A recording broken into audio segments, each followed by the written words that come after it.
आज जो हम पढ़ेंगे वो एनसीईआरटी क्लास 7 की हिस्ट्री की पुस्तक है। इस पुस्तक का नाम है हमारे अतीत पार्ट 2। तो आज हम एनसीईआरटी क्लास 7 की पुस्तक पढ़ने जा रहे हैं और इस पुस्तक का क्या नाम है? इस पुस्तक का नाम है हमारे अतीत पार्ट 2। इस हिस्ट्री की पुस्तक का आज हम जो है 6 अध्याय पढ़ेंगे, 6 चैप्टर पढ़ेंगे। इसके पहले हम लोगों ने जो है क्लास 6 की एनसीईआरटी पढ़ी थी, जिस पुस्तक का नाम था हमारे अतीत भाग 1। और अब हम लोगों ने इसे डिस्क्रिप्टिव रूप से इस चैप्टर की को शुरू किया है। ये चैप्टर है एनसीईआरटी क्लास 7 हिस्ट्री का 6 नंबर चैप्टर है, अध्याय 6 है। और इसको भी हम उसी तरह से पढ़ेंगे जिस तरह से हम लोगों ने पिछली क्लासों में पढ़ा था। यहाँ भी देखेंगे कि किस तरह से यहाँ से CTET, TGT, PGT, history subject की टीजीटी और पीजीटी में किस तरह से इससे प्रश्न पूछे जाते हैं। बीपीएससी, एसएससी या यूपीएससी जैसे एग्जामों में यहाँ से किस तरह से प्रश्न पूछे जाते हैं। किसी भी कॉम्पिटिटिव एग्जाम की आप तैयारी कर रहे हैं जिसमें आपको जीएस अपना मजबूत करना है, हिस्ट्री, ज्योग्राफी, पॉलिटिकल साइंस जैसे सब्जेक्ट को आपको मजबूत करना है, तो सबसे पहले आपको एनसीईआरटी क्लास 6 से लेकर 12 तक का अध्ययन और उसकी डिस्क्रिप्टिव ज्ञान होना चाहिए। अगर आप सीटेट देते हैं तो आपको 6 से लेकर 10 तक की एनसीईआरटी की हिस्ट्री, ज्योग्राफी और पॉलिटिकल साइंस की एनसीईआरटी की समझ बेहतर होनी चाहिए, तो आप आसानी से बेहतर नंबर के साथ क्वालिफाई करेंगे। तो बहुत सारे स्टूडेंटों का यह था कि सर एनसीईआरटी में क्या पढ़ें, कैसे पढ़ें, किन चीज़ों पर ज़्यादा फोकस करें। ये समझ में नहीं आता कि कौन सी चीज़ें एग्ज़ाम के लिए महत्वपूर्ण है और कौन सी महत्वपूर्ण नहीं है। इसी को उन्हीं बच्चों को ध्यान में रखते हुए मैंने एनसीईआरटी का यह सीरीज शुरू किया है और धीरे धीरे इस एनसीईआरटी को हम 12 तक आपको पहले हिस्ट्री कंप्लीट कराएंगे, उसके बाद से ज्योग्राफी और उसके बाद पॉलिटिकल साइंस, धीरे धीरे इसे कंप्लीट कराने का प्रयास करेंगे। तो आज अब हम बिना अपने टाइम को गंवाए हुए अपने टॉपिक पर आते हैं, इस चैप्टर पर आते हैं। चैप्टर का क्या नाम है आप जान गए हैं। चैप्टर नंबर कितना है? तो चैप्टर नंबर ये 6 है और ये 6 इस चैप्टर का नाम है नगर, व्यापारी और शिल्पीजन। क्या नाम है इस चैप्टर का? नगर, व्यापारी और शिल्पीजन। क्लियर हुआ? यहाँ तक तो आपको समझने में किसी भी तरह की दिक्कत नहीं हुई होगी। इस चैप्टर का नाम है नगर, व्यापारी और शिल्पीजन। अब यहाँ देखेंगे हम कि पिछली क्लासों में हम लोगों ने जो 4-5 चैप्टर में पढ़ा, तो हमने 4th चैप्टर में दिल्ली सल्तनत का इतिहास पढ़ा था और 5 नंबर चैप्टर में अध्याय में हम लोगों ने मुगल साम्राज्य का इतिहास पढ़ा और मध्यकालीन परिस्थितियों में किस तरह से कैसे नगर थे, व्यापारी कैसे थे और शिल्पी जन कैसे थे, इन्हीं के विषय में हम इसमें अध्ययन करेंगे। और ये किस समय के विषय में पढ़ेंगे? तो मध्यकाल के विषय में। यदि मध्यकाल कहें तो 750 से लेकर हम कहाँ तक पढ़ने जा रहे हैं? तो 750 से लेकर 1857 तक लगभग पढ़ने जा रहे हैं। अब यहां देखें, अब ये कहता है कि एक मध्ययुगीन नगर की यात्रा पर आया कोई यात्री उस नगर के बारे में कैसे आकांक्षाएं रखता होगा। कह रहा है कि एक मध्ययुगीन नगर की यात्रा पर आया कोई यात्री उस नगर के बारे में कैसी आकांक्षाएं रखता होगा। यह इस बात पर निर्भर करता है कि वह नगर किस प्रकार का था। क्या वह एक मंदिर नगर था या एक प्रशासनिक केंद्र था या एक वाणिज्यिक शहर था या एक पतन नगर था अथवा किसी अन्य प्रकार का शहर था। किस किस तरह के शहर उस काल समय हुआ करते थे, तो याद रखेंगे किस किस तरह के शहर थे। तो ये शहर थे कि एक बार पुनः रिपीट करते हैं, इसको गौर से देखें कि कोई भी व्यापारी अगर किसी नगर शहर में जाता था तो किस तरह की आशा आकांक्षा लेकर जाता था, उस शहर से उसकी क्या आशा होती थी। तो इस बात पर निर्भर करता था कि वह नगर किस प्रकार का था। क्या वह एक मंदिर नगर था, या एक प्रशासनिक केंद्र था, या एक वाणिज्यिक शहर था, या एक पतन यानी बंदरगाह शहर था, या किसी अन्य प्रकार का शहर था। वस्तुतः कई नगर तो एक साथ अनेक प्रकार के थे। ये प्रशासनिक नगर तथा मंदिर नगर होने के साथ साथ वाणिज्यिक कार्यकलापों और शिल्प उत्पादों के केंद्र भी थे। क्लियर। कई सारे ऐसे भी नगर थे जिसमें जो प्रशासनिक भी उस शहर की महत्ता थी, राजनीतिक भी उस शहर की महत्ता थी, और व्यापारिक और शिल्पी जनों के लिए भी वह शहर विख्यात हुआ करता था। क्लियर हुआ। यहाँ इस मानचित्र को हम देखेंगे और कुछ मध्यकालीन शहरों को समझने का प्रयास करेंगे। और आप बिल्कुल इस मानचित्र पर ध्यान से देखें और ये समझने का, पिछली क्लास से ही हम क्लास 6 की एनसीईआरटी से ही हम मानचित्र को समझने का और मानचित्र के अध्ययन का प्रयास कर रहे हैं और मानचित्र को आप लोगों को समझाने का प्रयास कर रहे हैं। मानचित्र यदि आपको समझ में आने लगेंगे तो इतिहास और ज्योग्राफी, साथ ही साथ पॉलिटिकल साइंस भी, पॉलिटी भी आपके लिए महत्व जो है आसान हो जाएगा। तो चलें इस मानचित्र का अध्ययन करते हैं। अब देखें, ये मानचित्र है और इस मानचित्र पर एक शहर दिखाई आपको दे रहा होगा, काबुल दिखाई दे रहा है। ये काबुल है। याद है कि काबुल काफ़ी महत्वपूर्ण, और ये काबुल याद होगा आप लोगों को, जब हम पढ़ रहे थे तो हम लोगों ने जब मुग़ल साम्राज्य पढ़ रहा था तो हमने देखा कि किस समय कैसे बाबर जो है काबुल पर अधिकार करता है और पुनः भारत पर आक्रमण करता है। और बाबर की मृत्यु के बाद बाबर की इच्छा थी कि हमें काबुल में दफनाया जाए, हमें हमारे देश काबुल में दफनाया जाए। तो बाबर को यहीं पर दफनाया जाता है। क्लियर हुआ। अब देखें, एक शहर है, ये थोड़ा सा गौर करें, ध्यान दें। एक शहर है पुष्कर। शहर का नाम क्या है? पुष्कर। ये भी ध्यान रखेंगे कि ये किस हिस्से में है और आज यह किस क्षेत्र में पड़ता होगा, इसे भी आप गौर करने का प्रयास करेंगे। तो ये है पुष्कर और ये अजमेर है। कई बार अजमेर के विषय में मोइनुद्दीन चिश्तिया का दरगाह यहाँ पे है। पुष्कर के विषय में भी आप जानते ही होंगे। और ये है सोमनाथ। जब हम भारत पर गजनवी का आक्रमण पढ़ रहे थे तो हमने देखा था कि इस गुजरात के सोमनाथ मंदिर पर, ये 12 ज्योतिर्लिंगों में से एक मंदिर यहाँ शिव जी का है, और इस मंदिर पर जो है गजनवी ने 1025 ईस्वी में आक्रमण किया था, याद होगा। अब देखें, ये है अहमदनगर। अहमदनगर के किले को भी अकबर ने जीता था, यह आपने पढ़ा था। दक्षिण भारत में बरार को जीता था अकबर ने। यह है सूरत, ठीक है। और ये मुंबई, बिल्कुल ध्यान में रखें कि कौन सा शहर किधर है, ठीक है।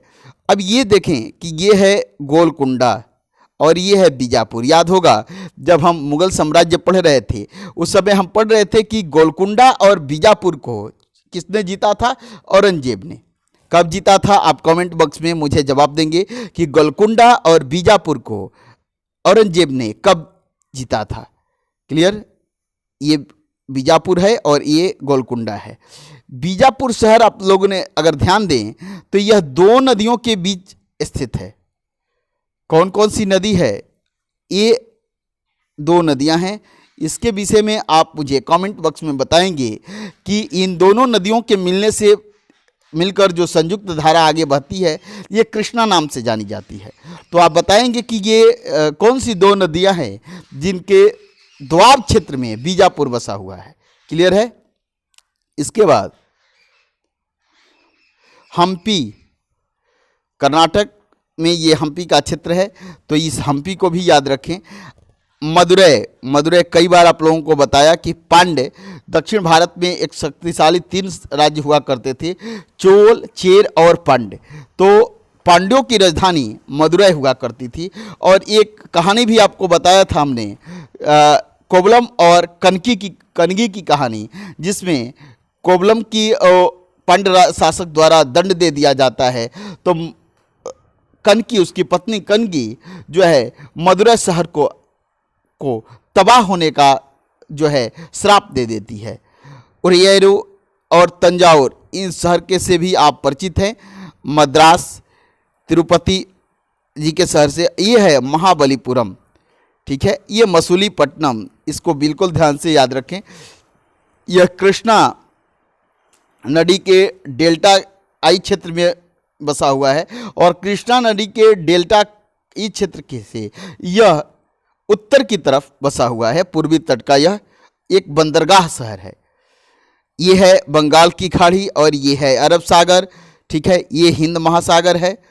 तो भारत के पूर्वी हिस्से में बंगाल की खाड़ी है और पश्चिमी हिस्से में अरब सागर है और दक्षिण में हिंद महासागर है। ये काबुल शहर को आपने देख लिया, पुष्कर। अब देखेंगे दो नदियां हैं, गंगा और यमुना। इन दोनों के विषय में हमने आपसे बहुत बार चर्चा किया है। आप कमेंट बॉक्स में मुझे जवाब दें कि गंगा कहाँ से निकलती है और यमुना कहाँ से निकलती है। गंगा की सबसे बड़ी सहायक नदी यमुना है, आप जान ही रहे हैं। तो गंगा से किस स्थान पर यमुना आकर मिलती हैं ये भी बतलाएंगे। ये शहर एक मुर्शिदाबाद है और ये कलकत्ता है। इन दोनों शहर की महत्वपूर्ण विशेषता है। आगे जब हम मध्यकालीन इतिहास पढ़ रहे होंगे वहाँ इसका महत्व है, आगे वहाँ देखेंगे। ये दो भारत के द्वीपीय क्षेत्र हैं, लक्षद्वीप और अंडमान निकोबार। क्लियर हुआ? तो मुझे विश्वास है कि ये मैप आपको बहुत अधिक समझ में आ गया होगा। अब हम आगे चलते हैं। अब देखें, इसका टॉपिक को ध्यान दें। प्रशासनिक केंद्र कहता है, प्रशासनिक केंद्र। अध्याय 2 में आपने चोल वंश के बारे में पढ़ा था। आइए हम अपनी कल्पना के एक घोड़े पर सवार होकर चोल राजाओं की राजधानी तंजावुर, जैसा कि वह 1000 वर्ष पहले था, की यात्रा पर चलें। वर्ष में 12 महीने बहने वाली कावेरी नदी इस सुंदर नगर के पास बहती है। किस नदी के तट पर है तंजावुर? कावेरी नदी पर। और आप कमेंट बॉक्स में मुझे बताएंगे कि कावेरी नदी किस जगह से निकलती है। इसको बहुत बार समझाया आपको। राजा राजराज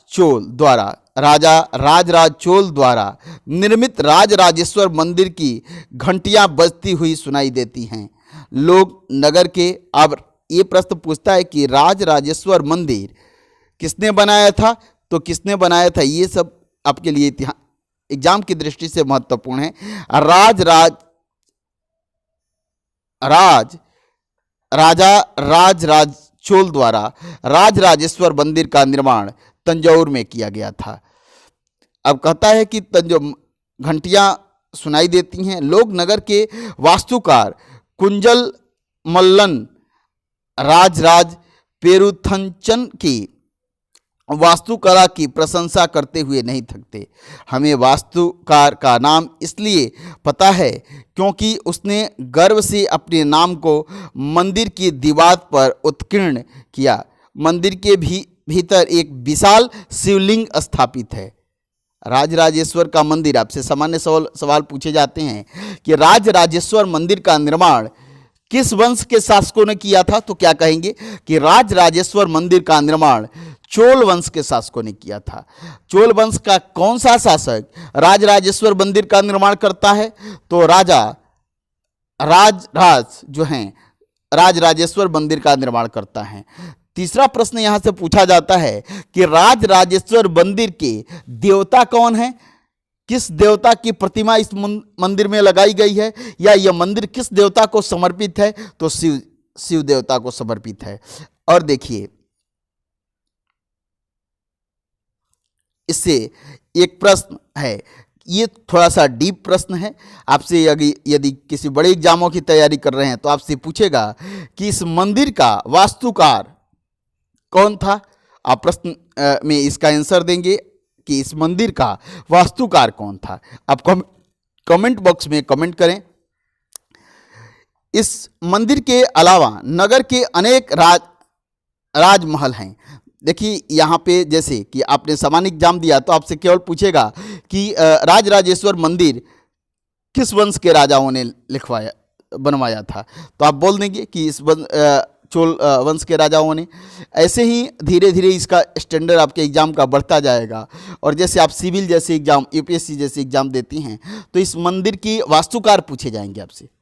कल्चर पर ज़्यादातर फोकस रहेगा, और वहाँ पर क्या पूछेगा आपसे कि इस मंदिर का वास्तुकार कौन था, और आप कहेंगे कि अरे वास्तुकार, इतना डीप प्रश्न पूछने का क्या औचित्य बनता है। देखिए ये डीप प्रश्न कैसे हुआ, जब आपको क्लास 7 में ये पढ़ाया जाता है कि इस मंदिर का वास्तुकार कौन है, तो यूपीएससी तो आपसे आशा ये रखती ही है कि आपको पता होगा कि तंजौर के राजराजेश्वर मंदिर का वास्तुकार कौन सा है। इस मंदिर के अलावा नगर में अनेक राजमहल हैं जिसमें कई मंडप बने हुए हैं। अब देखें ये कहता है कि इस मंदिर के अलावा नगर में अनेक राजमंडप हैं बने हुए हैं। राजा लोग इन मंडपों में अपना दरबार लगाते हैं। यहीं से वे अपने अधीनस्थों के लिए आदेश जारी करते हैं। नगर में सैन्य शिविर भी बनाए गए हैं। क्लियर हुआ। तंजावुर शहर में कई सारे मंडप हैं। मंडप के साथ, मंडप पे क्या होता है, राजा अपने दरबार लगाते हैं और यहाँ से जनता के लिए अपने जो है फरमान, आदेश, निर्देश जारी करते हैं। और कई सारे, इसी शहर में कई सारे जो है नगरों में सैन्य शिविर भी बने हुए हैं। क्लियर हुआ। नगर उन बाजारों की हलचल से भरा हुआ है जहां अनाज, मसाले, कपड़ों और आभूषणों की बिक्री हो रही है। नगर के लिए जल की आपूर्ति कुओं और तालाबों से होती है। तंजावुर और उसके निकटवर्ती नगर उरैयूर के सालीय बुनकर मंदिर के उत्सव के लिए झंडियाँ बनाने का कपड़ा, राजा और अभिजात वर्ग के लिए बढ़िया सूती वस्त्र और जनसाधारण के लिए मोटा सूती वस्त्र तैयार कर रहे हैं। देखा, जनसाधारण के लिए कैसे वस्त्र तैयार होते हैं, मोटे सूती वस्त्र के। और राजा और जो है उच्च वर्ग है, अभिजात वर्ग है, इसके लिए बढ़िया सूती वस्त्र बनता है। क्लियर हुआ। अथवा मूर्तिकार उत्तम कांस्य मूर्तियां तथा लंबे सुंदर घंटा, धातु की दीप बना रहे हैं। क्लियर हुआ। क्या क्या बन रहा है ये आपने दिया, ध्यान दिया, समझा। अब देखें कि प्रश्न कहता है, अब यहां पढ़ेंगे हम मंदिर, नगर और तीर्थ केंद्र। क्या पढ़ेंगे? मंदिर, नगर और तीर्थ केंद्र। तंजावुर एक मंदिर नगर का भी उदाहरण है। मंदिर नगर नगरीकरण का एक अत्यंत महत्वपूर्ण प्रतिरूप प्रस्तुत करते हैं। नगरीकरण नगरों के विकास की प्रक्रिया है। मंदिर अक्सर समाज और अर्थव्यवस्था दोनों के लिए ही अत्यंत महत्वपूर्ण होते थे। इन बातों पर ध्यान दें। मंदिर का क्या क्या महत्व हुआ करता था जो मध्यकाल में, और ये किन किन चीज़ों के केंद्र हुआ करते हैं, यहाँ आप समझेंगे। मंदिर जो है किन किन चीज़ों के केंद्र हैं, समाज और अर्थव्यवस्था दोनों के लिए अत्यंत महत्वपूर्ण थे। शासक विभिन्न देवी देवताओं के प्रति अपना भक्ति भव्य दर्शाने के लिए मंदिर बनाते थे। वे मंदिरों की भूमि एवं धन अनुदान में देते थे, जिनकी आय से धार्मिक अनुष्ठान विधि विधान से संपन्न किए जाते थे। तीर्थयात्रियों तथा पुरोहित पंडितों को भोजन कराया जाता था और पर्वोत्सव मनाए जाते थे। मंदिर के दर्शनार्थी भी दान दक्षिणा दिया करते थे। यहाँ तक तो आप बिल्कुल समझ गए होंगे, मुझे विश्वास है। अब आगे चलते हैं। अब यहाँ देखें, इसको समझते हुए चलेंगे। जब भी आप इस चैप्टर को हमारे अतीत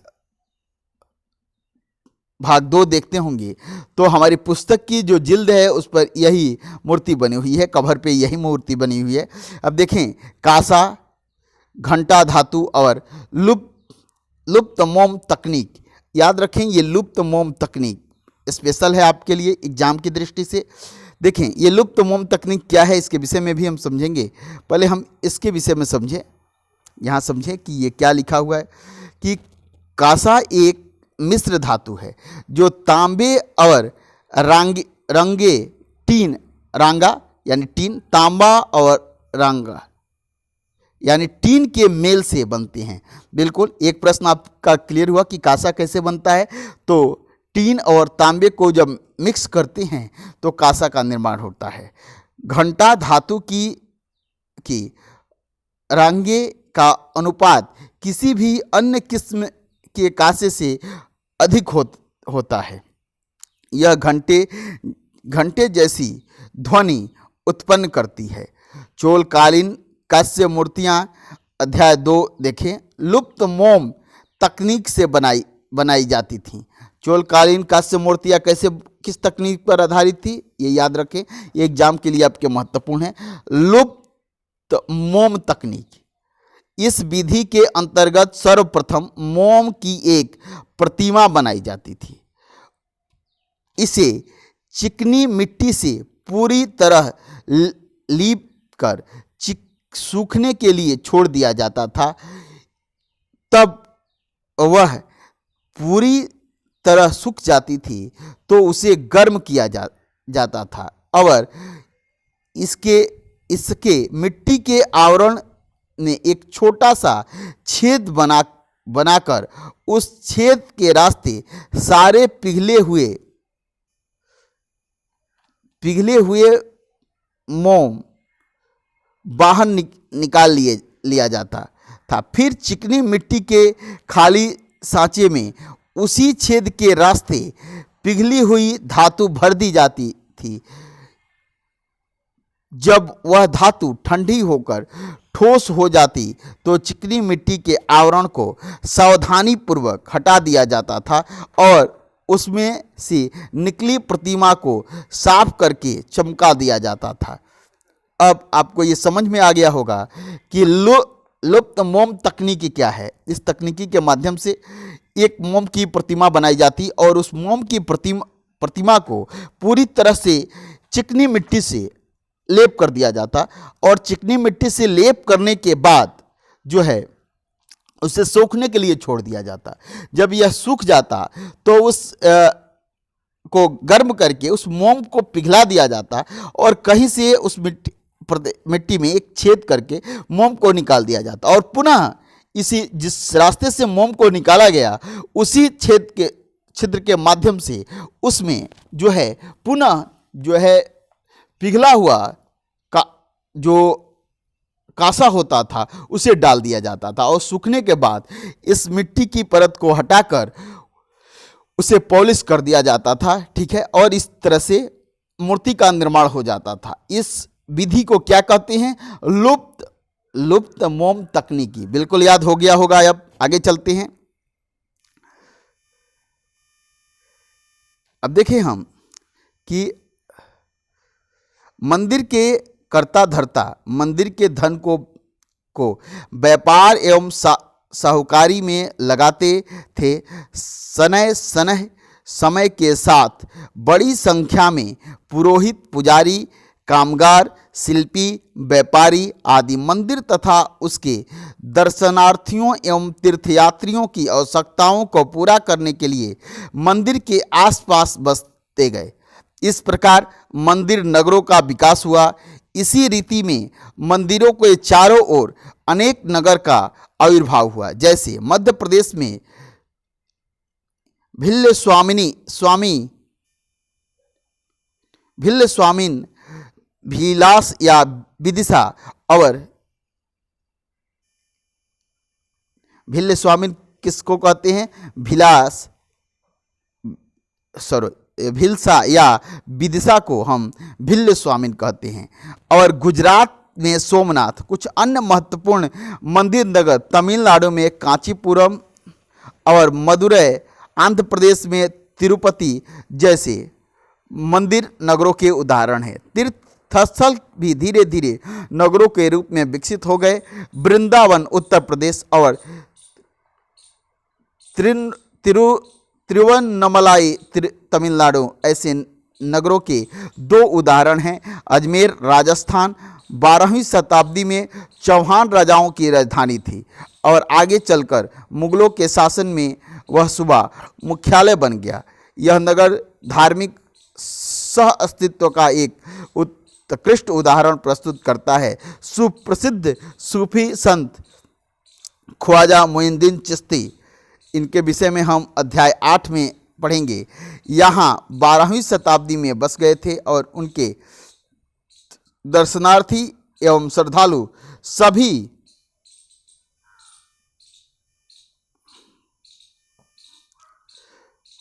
पंथों मतों के हुआ करते थे। अजमेर के पास ही पुष्कर सरोवर है, जहाँ प्राचीन काल से ही तीर्थयात्री आते रहे हैं। क्लियर हुआ। अब ये कुछ एक नगर का चित्र, नगर का बाजार है। छोटे नगरों का संजाल। अब छोटे नगरों का संजाल कैसा होता था, इसके विषय में हम देखेंगे और पढ़ेंगे और समझने का भी प्रयास करेंगे। 8वीं शताब्दी में ही उपमहाद्वीप के अनेक छोटे छोटे नगर का संजाल सा बिछने लगा था। संजाल का मतलब हुआ कि जाल सा बिछने लगा था। संभवतः उनका प्रादुर्भाव बड़े बड़े गांवों से हुआ था। उनमें आमतौर पर एक मंडपिका, बाद में जिसे मंडी कहा जाने लगा, होती थी, जहां आसपास के गांव वाले अपनी उपज बेचने के लिए लाते थे। उनमें ऐसी गलियां भी थी जहां दुकानें एवं बाजार थे, जिन्हें हाट बाद में हाट कहा जाने लगा, कहा जाता था। इसके अलावा भिन्न भिन्न प्रकार के कारीगरों तथा शिल्पियों जैसे कुम्हारों, तेलियों, शक्कर बनाने वाले, ताड़ी बनाने वाले, सुनारों, लोहारों, पत्थर तोड़ने वाले आदि के अलग अलग बाजार होते थे। कुछ व्यापारी तो नगर में अस्थायी रूप से बसकर अपना कारोबार करते थे, जबकि कुछ अन्य व्यापारी नगर नगर घूमकर क्रय विक्रय किया करते थे। आसपास के दूर दराज के व्यापारी इन नगरों में स्थानीय उपज खरीदने और दूरवर्ती स्थानों के उत्पाद जैसे घोड़े, नमक, कपूर, केसर, पान, सुपारी और काली मिर्च जैसे मसाले बेचने के लिए आते थे। इस टॉपिक का सार यही है कि बड़े नगरों के आसपास छोटी छोटे नगरों का इस भारतीय उपमहाद्वीप में जाल सा बिछने लगा और बहुत सारे व्यापारी, जैसे सुनार, लोहार, कुम्हार, जो है तेल बेचने वाले व्यापारियों का समूह, तेलियों का समूह, शक्कर बनाने वालों का समूह, अलग अलग मंडियां होती थी। कुछ ऐसे भी व्यापारी हुआ करते थे कि घूम घूम कर अपने सामान बेचते थे। इस शहर से जहां जिस चीज़ का उत्पादन ज़्यादा होता वहां से क्रय करते, और जिस क्षेत्र में इसका मूल्य ज़्यादा मिलता और उस क्षेत्र में जिस ही इसका मूल्य ज़्यादा मिलता होगा, जहां इसका उत्पादन कम होता होगा, उस क्षेत्र में इसको ले जाकर बेचते। कुछ अस्थाई दुकानदार होते थे, अस्थाई व्यापारी होते थे, जो हमेशा एक ही शहर में अपनी दुकानें बनाकर सामानें बेचते थे। बात समझ गए। आगे हम चलते हैं। अब यह कहता है कि आम तौर पर कोई सामंत यानी परवर्ती काल का जमींदार इन नगरों या इसके आसपास किले बंद कर महल बना लेता था। ऐसे सामंत व्यापारियों, शिल्पकारों तथा उनके व्यापार की वस्तुओं पर कर लगाते थे और कभी कभी इन करों के संग्रहण का अधिकार उन स्थानीय मंदिरों को प्रदान कर देते थे, जिनका निर्माण स्वयं उनके द्वारा या धनाढ़ व्यापारियों द्वारा कराया गया होता था। ऐसे अधिकारों का उल्लेख अभिलेखों में किया गया है, जो आज भी पाए जाते हैं। बाजारों पर कर का ये एक वर्णन है, इसे पढ़ें। यह राजस्थान से प्राप्त एक 10वीं शताब्दी के अभिलेख का सारांश है। जो हम पढ़ने जा रहे हैं अभी, ये जो है राजस्थान के से प्राप्त यह अभिलेख है, 10वीं शताब्दी का है, जिसमें वे शुल्क दिए गए हैं जो मंदिर प्राधिकारियों द्वारा वस्तुओं के रूप में वसूल किए जा सकते हैं। शक्कर और गुण, रंग, धागा, रुई, नारियल, नमक, सुपारी, मक्खन, तिल के तेल पर और कपड़े पर कर लगाए जाते थे। इसके अलावा व्यापारियों पर धातु की चीज़ें बेचने वालों, आश्वकों,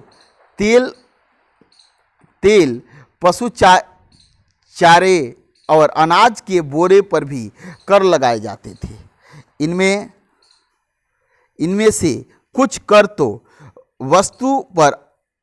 वस्तु रूप में और कुछ अन्य नगद रूप में लिए जाते थे। बात समझ गए? कुछ वस्तु रूप में और कुछ नगद रूप में लिए। आज बाजार पर लगने वाले करों के बारे में कुछ और जानकारी प्राप्त करें।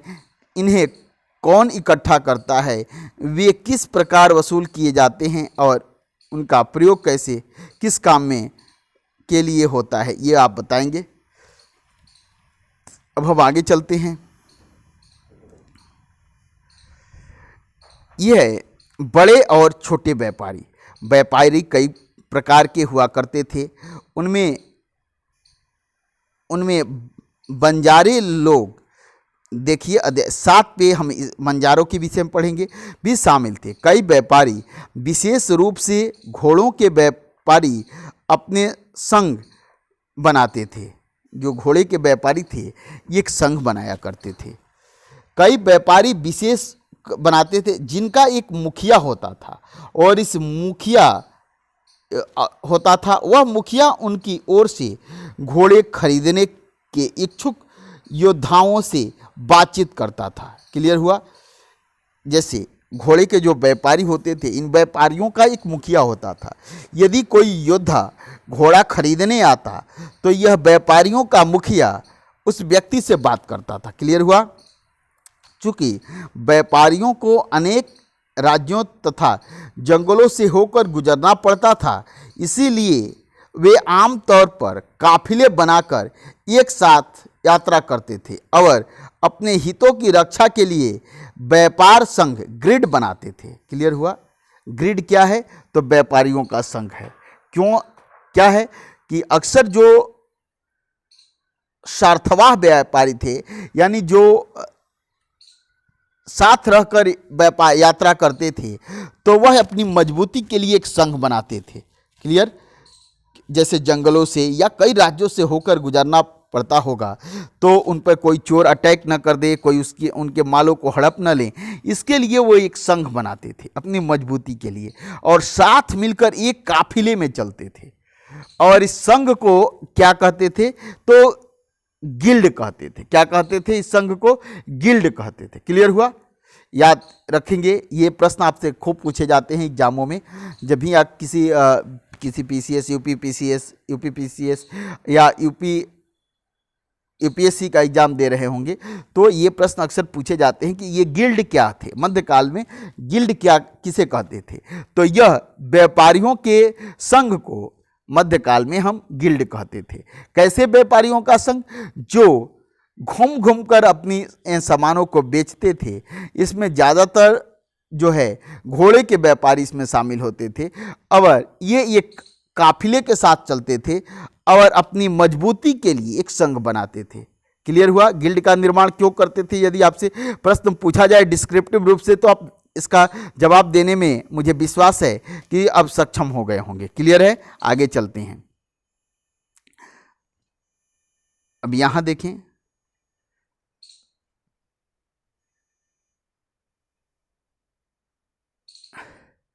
मैं 8वीं शताब्दी और परवर्ती काल में अनेक ऐसे संघ थे। 8वीं शताब्दी और परवर्ती काल में अनेक ऐसे संघ थे। उनमें सबसे प्रसिद्ध मणिग्रामम और नाना देशी थे। ये ग्रिड में एक नाम जो है बहुत महत्वपूर्ण, इसमें एक नाम है मणिग्रामम और दूसरा नाम है नाना देशी थे। ये व्यापारी संघ प्रायद्वीप के भीतर और दक्षिण पूर्वी एशिया तथा चीन के साथ भी दूर दूर तक व्यापार करते थे। नाना देशी यानी कई देशों में यात्रा करने वाला गिल्ड समूह नाना देशी नाम से जाना जाता था। अब मणिग्रामम, एक ही ग्राम कई ग्रामों में घूम घूम कर अपने सामान बेचने वाला गिल्ड जो है मणिग्रामम के नाम से जाना जाता था। इनके अलावा चेट्टियार और मरवाड़ी, ओसवाल जैसे समुदाय भी थे जो आगे चलकर देश के प्रधान व्यापारी समूह बन गए। गुजराती व्यापारियों में हिंदू बनिया और मुस्लिम बोहरा, हिंदू बनिया और मुस्लिम बोहरा दोनों समुदाय शामिल थे। जो गुजराती व्यापारी थे इसमें दो तरह के व्यापारी थे। कौन कौन से? हिंदू व्यापारी को बनिया कहते थे और मुस्लिम व्यापारी को बोहरा कहते थे। ये दोनों शामिल थे।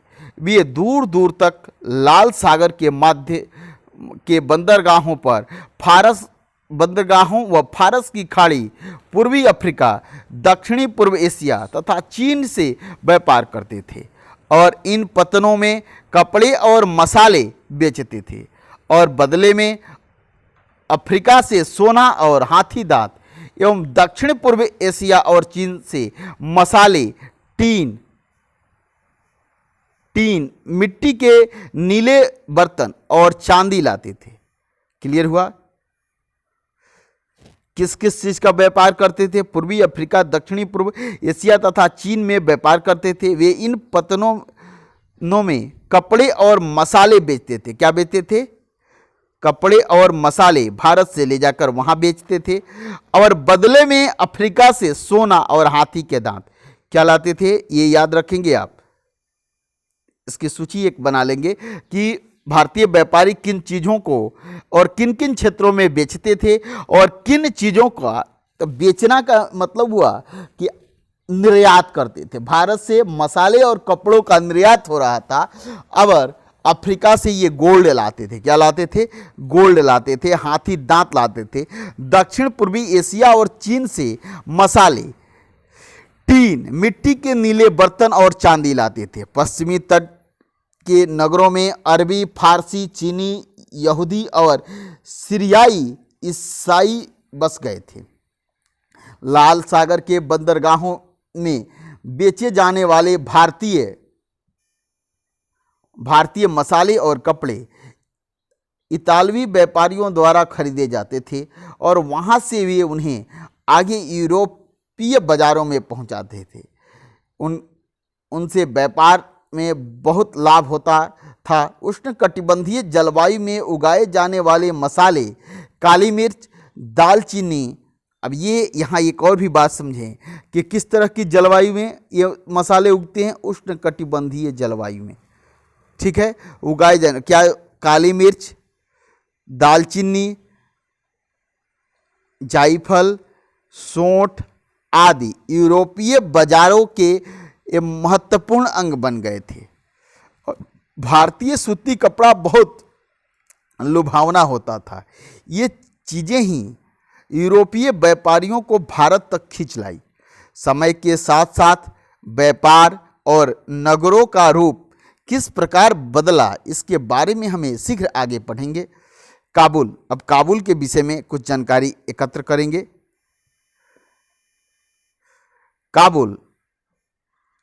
काबुल अपने पहाड़ी और विषम भूदृश्य के साथ 16वीं शताब्दी से राजनीतिक और वाणिज्यिक दृष्टि से महत्वपूर्ण बन गया। काबुल और कंधार सुप्रसिद्ध रेशम मार्ग से जुड़े हुए थे। काबुल और कंधार सुप्रसिद्ध रेशम मार्ग से जुड़े हुए थे। साथ ही घोड़ों का व्यापार भी मुख्य रूप से इसी मार्ग से होता था। क्लियर है? 17वीं शताब्दी में हीरों के एक सौदागर जो बेपिस्टेस ट्रेवर्नियर ने अनुमान लगाया था कि काबुल में घोड़ों का व्यापार प्रति वर्ष 30,000 रुपयों का होता था, जो उन दिनों में एक बड़ी भारी रकम समझी जाती थी। काबुल में मेवे, खजूर, गलीचे, रेशमी कपड़े और ताजे फल ऊंटों पर लाद कर लाए जाते थे और उपमहाद्वीप तथा अन्य भागों में बेचे जाते थे। इनके अलावा गुलाम भी बिक्री के लिए लाए जाते थे। क्लियर हुआ? इस चीज़ को आप नोट डाउन करेंगे और इसमें महत्वपूर्ण चीज़ों को आप सूचीबद्ध करेंगे। अब हम देखेंगे कि नगरों में किस तरह के शिल्प थे और शिल्पों के विषय में यहाँ हम अध्ययन करेंगे। बीदर, अभी हम लोगों ने बरार बीदर क्षेत्र को देखा था। बीदर के शिल्पकार तांबे तथा चांदी में जड़ाई के काम के लिए इतने अधिक प्रसिद्ध थे। अब ये याद रखेंगे कि किस काम के लिए किस क्षेत्र के जो है शिल्पकार प्रसिद्ध थे। क्लियर हुआ?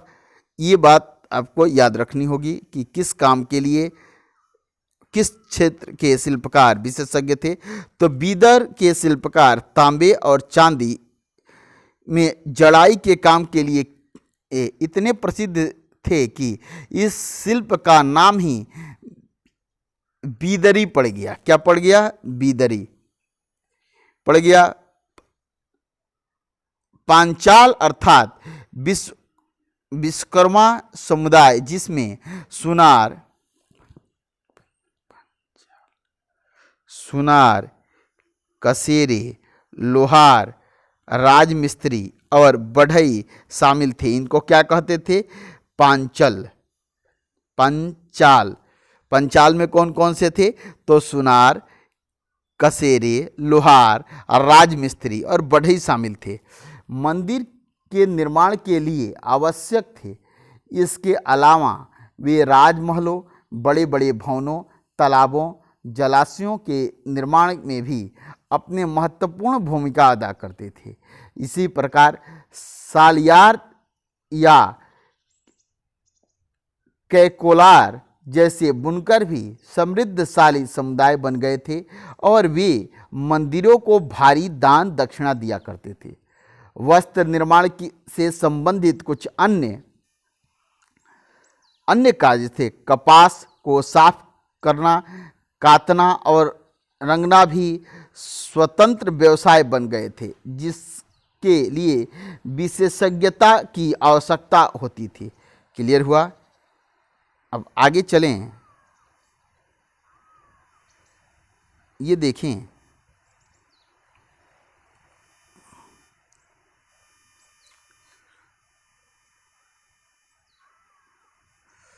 अब ये समझे शहरों के बदलते हुए भाग्य। कई शताब्दियों के लंबे समय में अहमदाबाद, गुजरात जैसे कुछ नगर बड़े व्यापारिक केंद्रों के रूप में विकसित हो गए, लेकिन तंजावुर जैसे कुछ अन्य नगर पहले की अपेक्षा विस्तार तथा महत्व की दृष्टि से सिकुड़ गए। इसी काल में पश्चिम बंगाल में भागीरथी नदी के तट पर स्थित मुर्शिदाबाद रेशमी वस्त्रों के प्रमुख केंद्र के रूप में उभरा था। वह 1704 ईस्वी में बंगाल की राजधानी बन गया, लेकिन इसी शताब्दी के दौरान इसका सितारा डूब गया, क्योंकि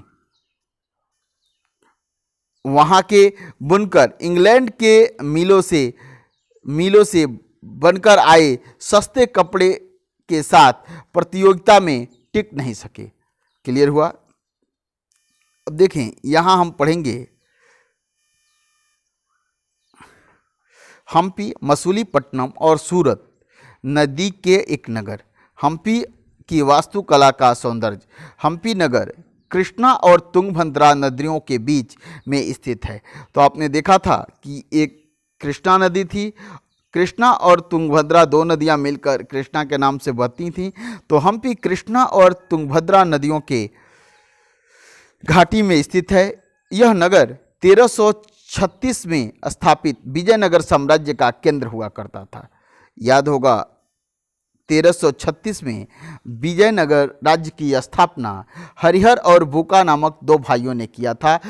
दिल्ली सल्तनत के से अपने को अलग करके, उस समय दिल्ली सल्तनत में तुगलक वंश के का राज्य चल रहा था और तुगलक वंश का शासक मोहम्मद बिन तुगलक था।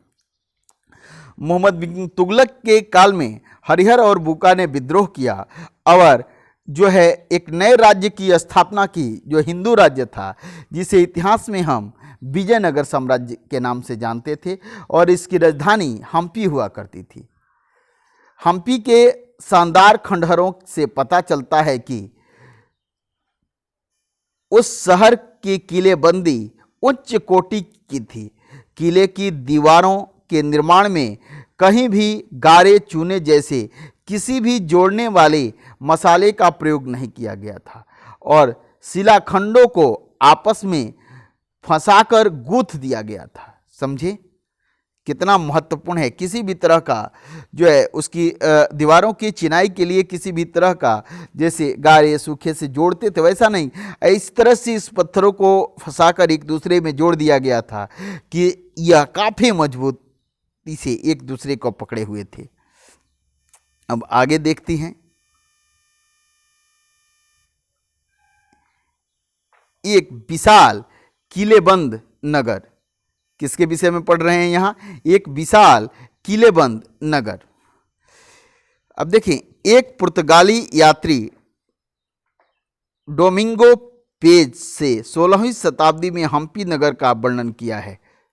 इसका नाम याद रखेंगे, डोमिंगो पेज। ये कहाँ का यात्री है डोमिंगो? यह यात्री है पुर्तगीज। एग्जाम में यहाँ से प्रश्न पूछे जाते हैं, बिल्कुल इसका नाम नहीं भूलेंगे। गोवा से आने वाले लोग जिस प्रवेश द्वार से गुजरते हैं, उस द्वार के भीतर राजा ने एक अत्यंत सुदृढ़ प्राचीरबद्ध नगर बसा रखा है, जो दीवारों और बुर्जों से सुरक्षित है। जो दीवारें अन्य नगरों की दीवारों जैसे नहीं हैं, बल्कि बहुत मजबूत राजगिरी का ऐसा नमूना है। बहुत मजबूत राजगिरी का एक ऐसा नमूना है जो अन्य भागों में बहुत कम देखने को मिलेगा। इसके भीतर उसी रीति से बनाए गए भवनों की अत्यंत सुंदर कतारें और जिनकी छतें सपाट चटी हैं। ये बातें यहाँ तक आपको समझ में आ गया होगा, मुझे विश्वास है। अब आगे चलते हैं। हम्पी की वास्तुकला विशिष्ट प्रकार की थी। वहाँ के शाही भवनों में भव्य मेहराब और गुंबद थे। वहाँ स्तंभों वाले कई विशाल कक्ष थे, जिनमें मूर्तियों को रखने के लिए आले बने हुए थे। वहाँ सुनियोजित बाग बगीचे भी थे, जिनमें कमल और टोडों की आकृति वाले मूर्तिकला के नमूने थे। 15वीं-16वीं शताब्दी के अपने समृद्ध काल में हम्पी कई वाणिज्यिक और सांस्कृतिक गतिविधियों से गुंजयमान रहता था। उन दिनों हम्पी के बाजारों में मुस्लिम सौदागरों, चेट्टियों और पुर्तगालियों जैसे यूरोपीय व्यापारियों के एजेंटों का जमघट लगा रहता था। मंदिर सांस्कृतिक गतिविधियों के केंद्र होते थे और देवदासियां विरूपाक्ष किसका मंदिर है? विरूपाक्ष किसका नाम है? आपसे प्रश्न पूछा जाता है तो विरूपाक्ष मंदिर भगवान शिव को समर्पित है। तो विरूपाक्ष मंदिर के अनेक स्तंभ वाले विशाल कक्षों में देवी प्रतिमा राजा तथा प्रजाओं के समकक्ष नृत्य किया करती थी। देव प्रतिमा राजा तथा प्रजाजनों के समक्ष नृत्य किया करती थी। महानवमी पर्व, जो आज दक्षिण के नवरात्रि पर्व कहलाता है, उन दिनों हम्पी में एक अत्यंत महत्वपूर्ण पर्व मनाया जाता था। पुरातत्वविदों ने उन महानवमी मंच को खोज निकाला है। निकाला है जहां राजा अपने अतिथियों का स्वागत सत्कार करते थे। यहाँ तक आप समझ गए होंगे, आपको ये समझने में किसी भी तरह की दिक्कत नहीं हुई होगी, मुझे विश्वास है। अब थोड़ा सा ये पढ़ते हैं, देखें। और अधीनस्थ व्यक्तियों से नजराने उपहार लिया करता था। वहीं विराजमान होकर राजा नृत्य एवं संगीत तथा मल्ल युद्ध के कार्यक्रम भी देखा करता था। 1565 में दक्कनी सुल्तानों गोलकुंडा, देखें 1565 में दक्कनी सुल्तानों गोलकुंडा, बीजापुर, अहमदनगर, बरार और बिदर, ये एग्जाम के लिए महत्वपूर्ण है, इन सब के नाम, ठीक है। बीदर के शासकों के हाथों विजयनगर की पराजय के बाद हम्पी का विनाश हो गया। बीदर नगर के हम्पी शहर के विनाश में कौन कौन से लोग जुड़े हुए थे? तो दक्कनी सुल्तानों, और दक्कनी सुल्तानों में कौन कौन से? गोलकुंडा, बीजापुर, अहमदनगर, बरार और बिदर, ये 5 हैं। 1 2 3 4 5, गोलकुंडा, बीजापुर, अहमदनगर, बरार और बिदर के शासकों ने मिलकर हम्पी का, विजयनगर के शासकों को पराजित किया और हम्पी का विनाश हो गया। क्लियर? कब? 1565 ईस्वी में। अब सूरत पश्चिम का प्रवेश द्वार। सूरत को हम पश्चिम का प्रवेश द्वार कहते हैं। क्यों कहते हैं इसे सूरत को हम पश्चिम का प्रवेश द्वार?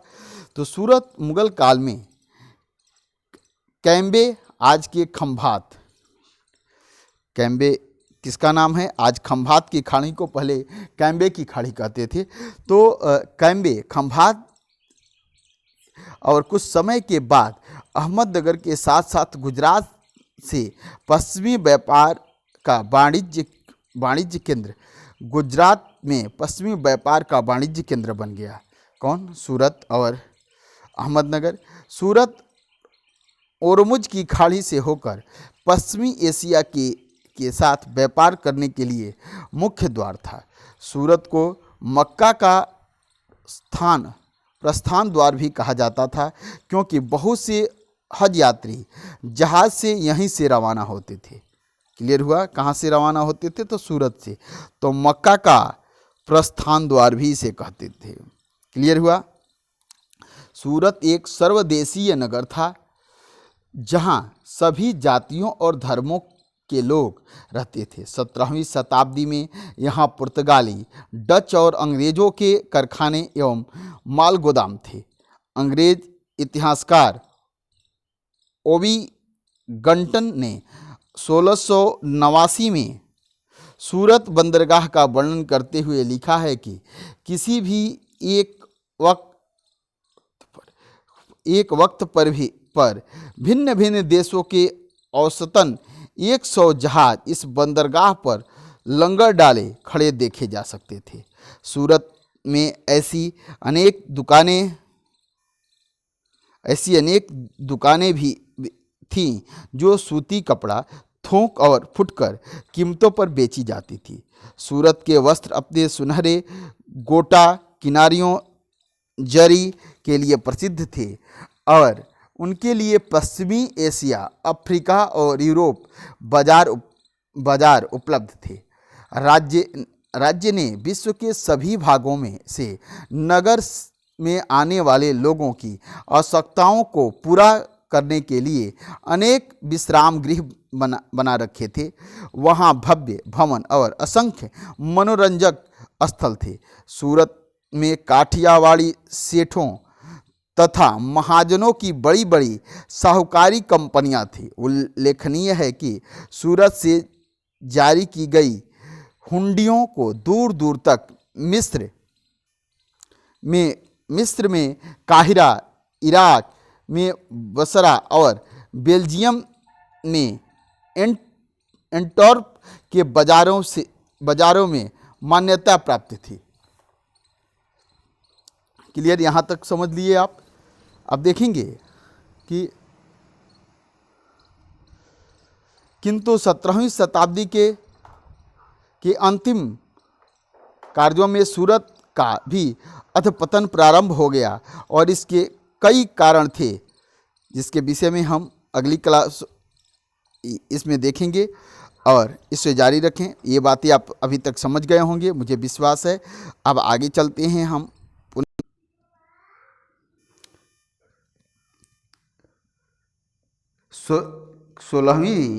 17वीं शताब्दी के अंतिम वर्षों में सूरत का भी अधपतन आरंभ हो गया। इसके कई कारण थे। मुगल साम्राज्य के पतन के कारण बाजार तथा उत्पादकता की हानि, पुर्तगालियों द्वारा समुद्री मार्गों पर नियंत्रण और मुंबई, वर्तमान मुंबई से प्रतिस्पर्धा, जहां 1668 ये डेट आप याद रखेंगे बिल्कुल, 1668 का ये काफ़ी महत्वपूर्ण डेट है। 1668 में अंग्रेज ईस्ट इंडिया कंपनी ने अपना मुख्यालय स्थापित कर लिया था। आज सूरत एक महत्वपूर्ण वाणिज्यिक केंद्र है। क्लियर हुआ। 1668 ईस्वी में जो अंग्रेजी कंपनी थी, ईस्ट इंडिया कंपनी के नाम से जो जानी जाती थी, इसने अपना आधिपत्य कर लिया था। अब देखिए, जोखिम भरा दौर मसूलीपट्टनम के लिए चुनौती। अब देखिए, मसूलीपट्टनम या मछलीपट्टनम नगर कृष्णा नदी के डेल्टा पर स्थित था। मसूलीपट्टनम या मछलीपट्टनम नगर कहाँ स्थित था? कृष्णा नदी के डेल्टा क्षेत्र पर स्थित था। 17वीं शताब्दी में भिन्न भिन्न प्रकार की गतिविधियों का नगर था। इस नगर में भिन्न भिन्न प्रकार की गतिविधियां चल रही थी। हॉलैंड और इंग्लैंड दोनों देशों की ईस्ट इंडिया कंपनियों ने मसूलीपट्टनम पर नियंत्रण प्राप्त करने का प्रयत्न किया, क्योंकि तब तक वह आंध्र तट का सबसे महत्वपूर्ण पतन बन गया था। मसूलीपट्टनम का किला हॉलैंड वासियों ने बनाया था। क्लियर है? यहां तक आप समझ गए हैं। अब देखें,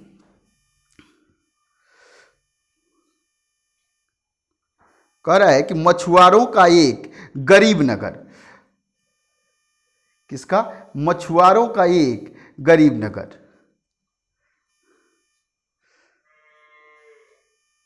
अंग्रेजी ईस्ट इंडिया कंपनी के एक गुमास्ते विलियम मेथवर्ल्ड ने 1620 ईस्वी में इन शब्दों से मसूलीपट्टनम का वर्णन किया था। यह गोलकुंडा का मुख्य पतन है। मसूलीपट्टनम किसका मुख्य पतन था? तो गोलकुंडा का। यह गोलकुंडा का एक मुख्य पतन है, जहां परम पूज्य ईस्ट इंडिया कंपनी अपना एजेंट रखती है। यह एक छोटा नगर है, पर घना बसा हुआ, बिना किसी चार दीवारी के और खराब तरीके से बना हुआ नहीं यह अच्छी जगह स्थित है। इसके सभी जल स्रोत खारे पानी के हैं। पहले यह एक गरीब मछुआरा नगर था।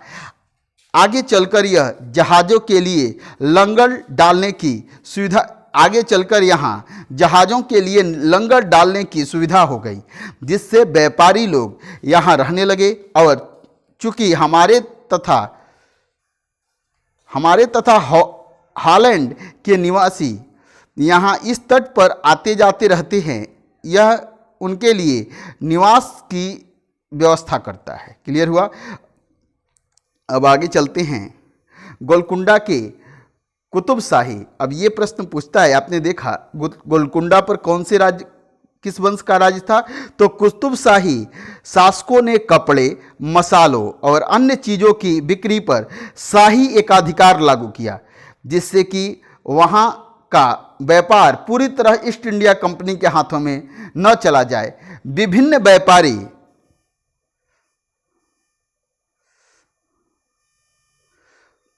व्यापारी समूह गोलकुंडा के कुलीन वर्गों, फारसी सौदागरों, तेलुगु, कोमटी, चेट्टियार और यूरोपीय व्यापारियों ने नगर को घनी आबादी वाला और समृद्धशाली बना दिया। जब मुगलों ने गोलकुंडा तक अपनी शक्ति बढ़ा ली तो उनके प्रतिनिधि सूबेदार मीर जुमला ने, ये याद रखेंगे, मीर जुमला ने, जो कि स्वयं एक सौदागर था, हॉलैंड वासियों और अंग्रेजों को आपस में भिड़ाना शुरू कर दिया।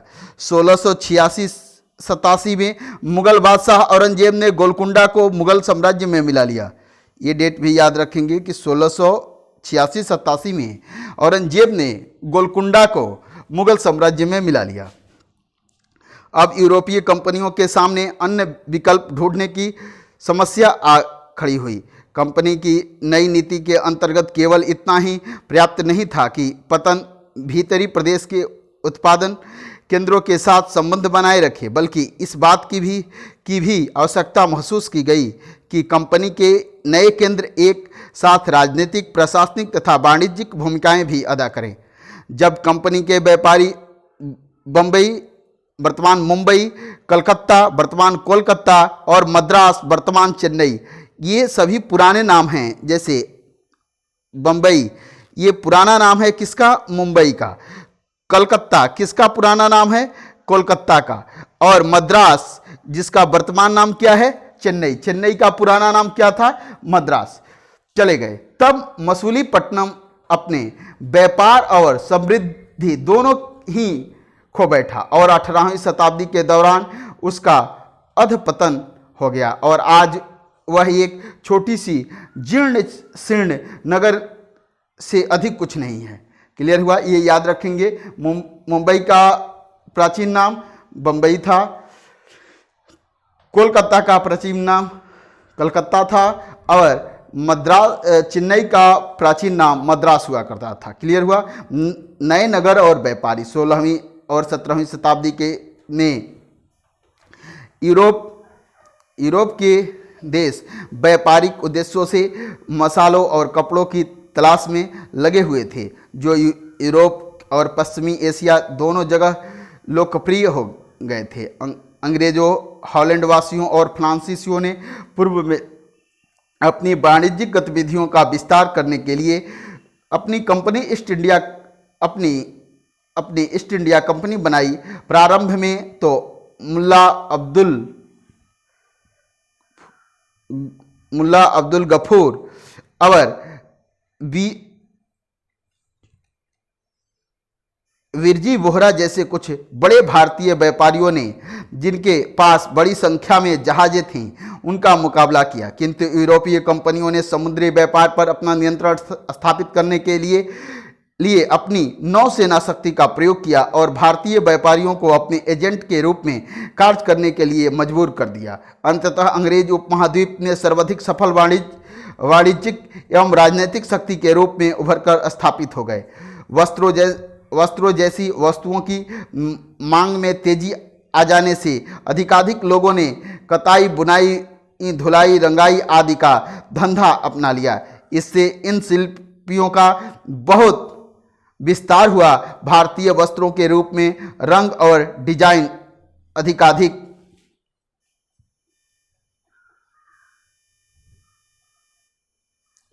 परिष्कृत होते गए, किंतु इस काल में शिल्पकारों की स्वतंत्रता घटने लगी।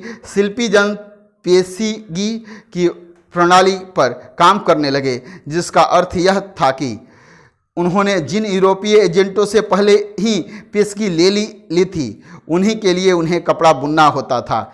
अब बुनकरों को अपना कपड़ा या बुनाई के नमूने बेचने की स्वतंत्रता नहीं थी। उन्हें तो कंपनी के एजेंटों द्वारा निर्धारित डिजाइन के कपड़े उन्हीं की मांग के अनुसार बनाने पड़ते थे। ये सभी एक प्रश्न आपसे पूछा जाता है अक्सर एग्जामों में कि भारतीय व्यापार कि यूरोपीय कंपनियों ने भारतीय व्यापार को कैसे जो है ध्वस्त कर दिया, या यूरोपीय कंपनियों के सामने भारतीय व्यापारी क्यों, यूरोपीय कंपनियों की प्रतिस्पर्धा को भारतीय व्यापारी क्यों न झेल सकें। ये सभी ये इसके उत्तर हैं। 18वीं शताब्दी में बंबई, कलकत्ता, मद्रास नगरों का उदय हुआ, जो आज प्रमुख महानगर हैं। शिल्प और वाणिज्य में बड़े बड़े परिवर्तन आए, जब बुनकर जैसे कारीगर तथा सौदागर यूरोपीय कंपनियों द्वारा इन नए नगरों में स्थापित ब्लैक टाउन्स में स्थानांतरित हो गए। ब्लैक यानी देसी व्यापारियों और शिल्पियों को इन ब्लैक टाउन्स में सीमित कर दिया गया, जबकि गोरे शासकों ने मद्रास में फोर्ट सेंट जॉर्ज और कलकत्ता में फोर्ट सेंट विलियम की शानदार कोठियों में अपने आवास बनाए। 18वीं शताब्दी में शिल्प कलाओं तथा वाणिज्य की कहानी हम अगले वर्ष पढ़ेंगे। अगले जब क्लास 8 की क्लास हिस्ट्री की पुस्तक पढ़ रहे होंगे, उसमें हम इन शिल्पकारों और व्यापारियों और तथा इन वाणिज्य की कहानी अगले क्लास में हम पढ़ेंगे। चले आगे। अब देखें, ये फिगर किसका है? वास्को डी गामा का फिगर है। वास्को डी गामा और क्रिस्टोफर कोलंबस 15वीं शताब्दी में यूरोपीय नाविकों द्वारा समुद्री मार्ग खोजने के अभूतपूर्व कार्य किए गए। इनमें से अनेक नाविक भारतीय उपमहाद्वीप तक पहुंचने का मार्ग खोजने और मसाले प्राप्त करने की इच्छा से प्रेरित थे। पुर्तगाली नाविक वास्को डी गामा अटलांटिक महासागर के साथ साथ यात्रा करते हुए केप ऑफ गुड होप से निकला और हिंद महासागर को पार करके भारत पहुंचा। उसने अपनी पहली यात्रा को पूरा करने में 1 वर्ष से भी अधिक समय लगाए। 1498 ईस्वी में कालीकट पहुंचा और अगले वर्ष पुर्तगाल की राजधानी लिस्बन लौट गया। इस समुद्रिक यात्रा के दौरान उसके 4 में से 2 जहाज नष्ट हो गए और 170 यात्रियों में से केवल 54 जीवित बचे। इन प्रत्यक्ष खतरों के बावजूद जो मार्ग खोजे गए वे अत्यंत लाभकारी सिद्ध हुए, और उसके बाद तो अंग्रेज, हॉलैंडवासी और फ्रांसीसी नाविकों ने भी इसका अनुसरण करना आरंभ कर दिया। भारत पहुंचने के लिए समुद्री मार्गों की खोज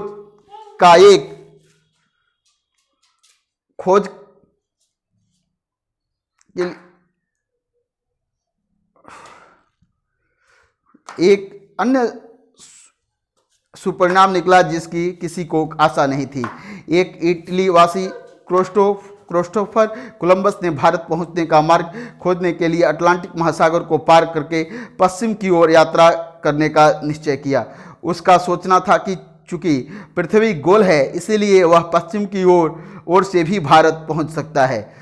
वह 1492 ईस्वी में वेस्ट इंडीज के तट पर पहुंचा। वेस्ट इंडीज का नाम इसी भ्रांति के कारण पड़ा। उसके पीछे स्पेन, पुर्तगाल के नाविक और विजेता भी वहां आते रहे और उन्होंने मध्य और दक्षिणी अमेरिका के बड़े बड़े भागों को अपने कब्जे में कर लिया और अक्सर उन प्रदेशों की पहले वाली बस्तियों को नष्ट कर दिया। ये वास्को डी गामा के विषय में कुछ आप लोगों ने पढ़ा। कुछ प्रश्न करके आपको इसके आंसर देने हैं। इन प्रश्नों को हम एक ही बार अगली क्लास में हम क्लास एक जगह संग्रह करेंगे। अध्याय 1, 2, 3, 4, 5 और 6 इन चैप्टरों के सभी प्रश्नों को एक जगह सॉल्व करके आप लोग एक वीडियो बनाएंगे, जिसमें ये क्लास 1, 2, 3, 4, 5 और 6 के प्रश्न और आंसर जो रहेंगे, यानी क्वेश्चन आंसर का यह केवल सीरीज होगा। यदि कुछ प्रश्नों पर एक बार चर्चा कर देते हैं जो ऑब्जेक्टिव टाइप हैं। राजराजेश्वर मंदिर में बनाया गया था। राजराजेश्वर मंदिर कहाँ बनाया गया था? आप बताएंगे तंजावुर में बनाया गया था। अजमेर सूफी संत से प्रसिद्ध है, तो मोइनुद्दीन चिश्तिया की दरगाह मोइनुद्दीन चिश्तिया से संबंधित है। हम्पी साम्राज्य की राजधानी थी, विजयनगर साम्राज्य की राजधानी हम्पी थी। हॉलैंड वासियों ने आंध्र प्रदेश में मसूलीपट्टनम पर अपनी बस्ती बसाई। क्या सही है और क्या गलत है बताने हैं। हम राजराजेश्वर मंदिर के मूर्तिकार स्थापित का नाम एक शिलालेख से जानते हैं। ये बात सत्य है कि राजराजेश्वर मंदिर का शिल्पकार कौन था, इसका नाम हम एक अभिलेख से उसी पर अंकित है उससे जानते हैं। सौदागर लोग काफिले में यात्रा करने के बजाय अकेले यात्रा करना अधिक पसंद करते थे। ये बात गलत है, काफिले में यात्रा करते थे और इस काफिले को समूह को गिल्ड कहते थे। व्यापारियों के इस समूह को गिल्ड कहते थे। काबुल हाथियों के लिए व्यापार का मुख्य केंद्र था, गलत है। यह घोड़े के लिए प्रमुख केंद्र था। सूरत बंगाल की खाड़ी में परिस्थित एक महत्वपूर्ण व्यापारिक पतन है, बिल्कुल नहीं। यह अरब सागर पर स्थित एक महत्वपूर्ण व्यापारिक पतन है।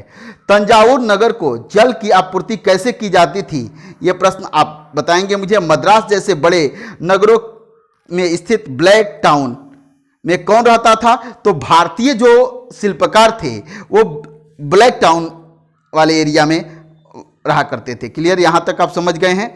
अब देखिए कुछ ये प्रश्न हैं आपके, आइए समझें।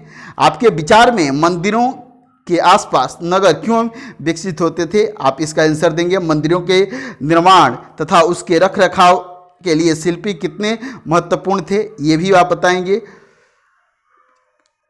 ये सभी प्रश्नों का आंसर आप स्वयं देंगे। यदि आप नहीं दे सकेंगे तो अगली क्लास में, बिल्कुल क्लास मैंने बताया ही, अध्याय 1, 2, 3, 4, 5 और 6 का प्रश्न और आंसर यानी सॉल्यूशन जो क्वेश्चन को सॉल्व करके एक ही लेक्चर में आपको प्रस्तुत किया जाएगा। आप वो समझने का प्रयास करेंगे। ऐसे प्रत्येक चैप्टर के लास्ट में हमने आपके प्रश्नों को डिस्कस करने का भी प्रयास किया है। दैट्स ऑल, थैंक यू, धन्यवाद।